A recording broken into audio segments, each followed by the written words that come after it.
L'Institut de Secundària Eugeni Xammar, a l'Ametlla del Vallès, ha acollit l'acte inaugural de l'any temàtic dedicat al periodista català que dona nom a aquest centre i del qual aquest any se celebra el 125è aniversari del seu naixement. Una persona que parlava 7 idiomes, que escrivia 5, que va viatjar.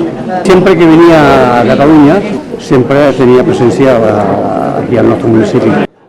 L'any Xammar, que se celebrarà durant aquest final de 2013 i tot el 2014, ha començat amb l'estrena del documental Eugeni Xammar, La ploma silenciada, que fa un recorregut per tota la vida del periodista. Les autoritats públiques assistents també han fet un discurs davant les vora 400 persones assistents a l'acte, destacant la rellevància de la figura d'en Xammar i de l'organització del seu any temàtic. Us vull agrair aquesta magnífica contribució, perquè em penso que és de justícia fer-ho. Feu una magnífica contribució a la cultura del nostre país. Entre els discursos, també ha hagut el de persones que van ser properes al periodista, com Amadeu Cuito, qui també va ser present dies després al Born Centre Cultural en un nou acte de projecció del documental.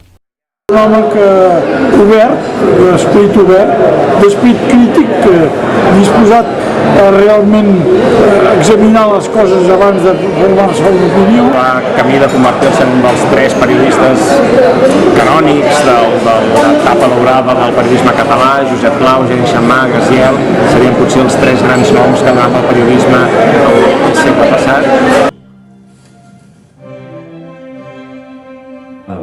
Tots els llibres que han sortit els hem llegit i és un personatge que ja, diguéssim, admiràvem. Llavors, representa que venien, diguéssim, a reafirmar-nos amb l'admiració, per dir-ho així.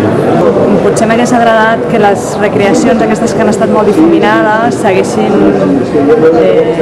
apostat per un personatge que fes de Xammar i que li poguessin veure una cara.